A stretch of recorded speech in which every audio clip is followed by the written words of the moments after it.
So we have an update on Omicron, and there's some really bad news and some, I think, good news, but maybe I'm looking at it incorrectly. It looks like it is much more virulent, which means it spreads. No. Sorry. Much more transmissible. Transmissible, yeah. Much less virulent. So maybe. We don't know that for sure, but there's signs. There are signs of it. We don't know, but it's signs. A lot of times, look, we've seen this pattern enough to know. People who are skeptical of COVID generally gravitate to the best news information on this, and the people in the news media generally go to the worst, right? We know that pattern goes on. So you take time to sift through it and try to figure out, okay, which part of this is true, which isn't. Even the mainstream media has started bringing up reports about it being less virulent. So that's good. It does seem like that there's something to that. Well, it couldn't reproduce this fast without leaving a wake. We know it's not more virulent. Yeah, I think I think so. Yeah. Yeah. I think it's going to wind up being less. There's a lot of people. They've done a bunch of studies. They're just all really early. A lot of them are in the lab, but this is the stuff they figure out to indicate what is going to go on. And they miss sometimes, but usually they get the direction, generally speaking, right. So it's now in 70 countries, rapid growth in the UK. It now shows it can outcompete with the Delta variant, which if it is less virulent, that's good because it will become the dominant strain.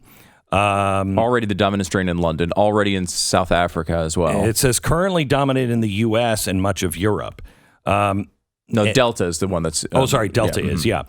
Also evidence that it is better than its predecessors at evading immunity from vaccines or previous infection. That seems to be another thing that is real. Where Delta, everyone was talking about the waning vaccine efficiency. With Delta, it was a little bit... I don't think it was all that much to be worried about. This one in particular, though, seems like not only vaccine immunity, but also natural immunity. It seems to be good at getting around, which is suboptimal.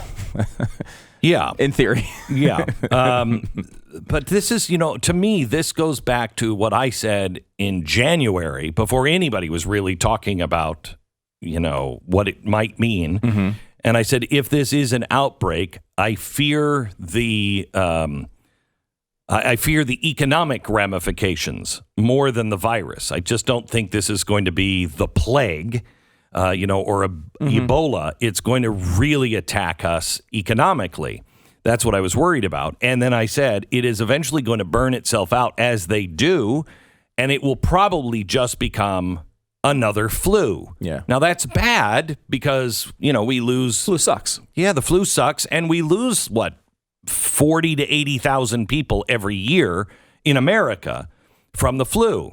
You add another 40 to 80,000, and that's a lot of people. Yeah, you don't want to double up on the flu if you can help it. But long term, I think we will. That's how this probably ends. That's how it ends. That's how it ends. And this might be a step in that direction.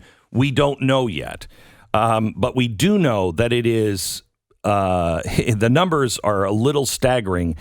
It is much more transmissible.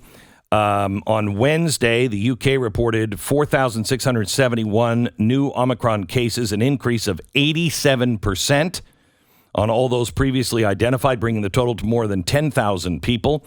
Infections from the variant are much higher than reported cases, given the asymptomatic infection and the lag time in testing to identify it.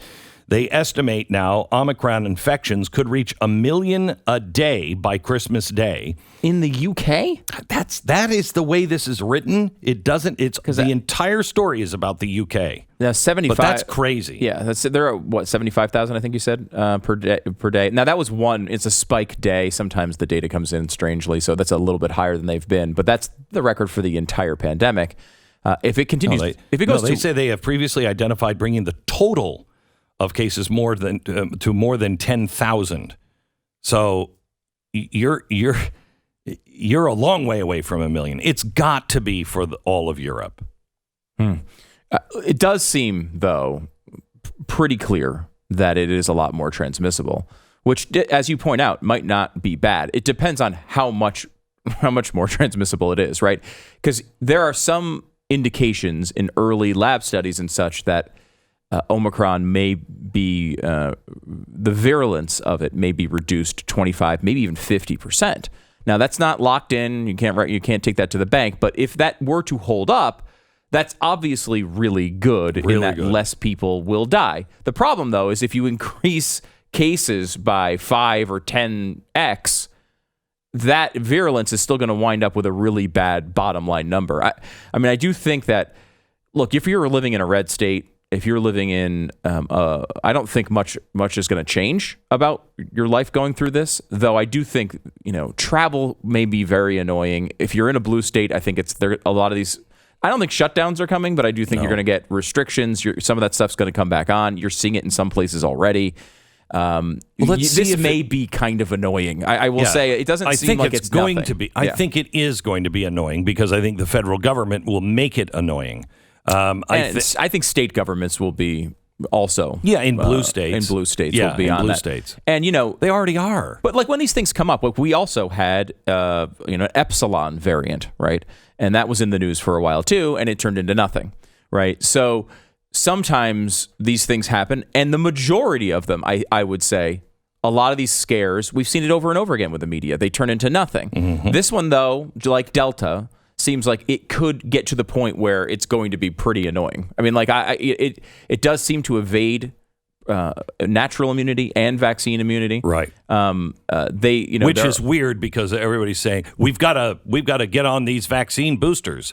Well, why? Well, I mean, it appears to evade those things. Yeah. Now the initial studies, and again, it's important to note this comes from Pfizer. So and like I don't know. I understand it. You should definitely be skeptical of McDonald's telling you how healthy their fries are, right? Like, okay, yes, I got it. Yes. On the other hand, too, we're going to have real results from outside scientists within weeks. Mm-hmm. So, like, for them to just say, "Oh, go get boosted" and have nothing behind it wouldn't help them in the long term. Remember, this is a company that buys all the pills that makes the villages so exciting to live in. Right. Pfizer has a lot of money, right? Like, so for them to completely screw this up would be there's not a lot of incentive for them for a 3-week period of them selling extra booster shots.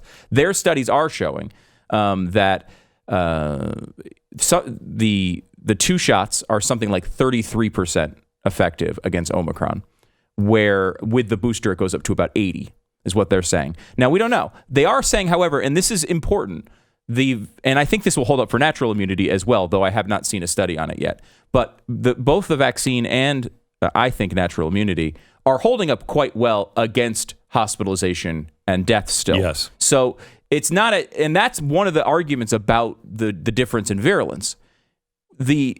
The aggressiveness of COVID back in the day was against a population that no one had it and no one was vaccinated, and we didn't have treatments, right?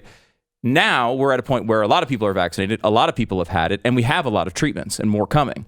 So it may just be that it's this similar virulence, but we just have a population much better prepared to handle it. And that is important. It's why you don't put all these restrictions on again. We are able to make our own choices and judge our own risk. So they're looking at the University of Ohio State University. They're looking at the Omicron variant, and they have found now that it looks like this variant doesn't breed well in the lungs. It does much better in the throat. Which is huge, if true. Huge. If you get that out of your lungs, that's where pneumonia and you just can't breathe and all of that stuff. Ventilators, if this thing keeps out of lungs, it's going to be a lot better. Now, we don't know that's an initial report, but this is the way these things work. Generally speaking, this is the way viruses work. They don't want to kill the host. Life is trying to find a way to live and survive.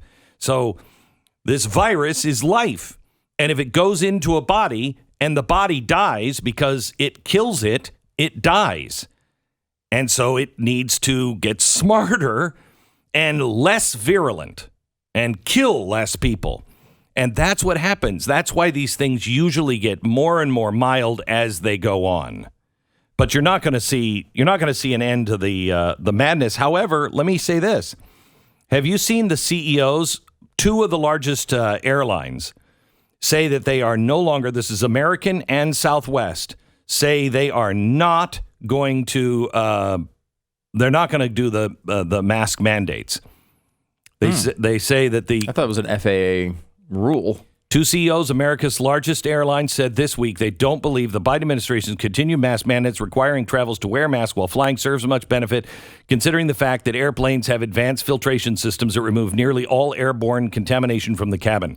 The comments came from American Airlines CEO Doug Parker. Southwest Airlines CEO Gary Kelly came during a Senate committee hearing on the financial support of the industry during the pandemic. So they're pushing back on it. They're opposing it. They're opposing it. They can't lift it themselves. But right. But that is a huge deal. And honestly, you're talking about one of probably the safest environments you could be for COVID because you would think it would be one of the worst, but it's not. Yeah. Because it would be one of the worst if it was a sealed tube. Right.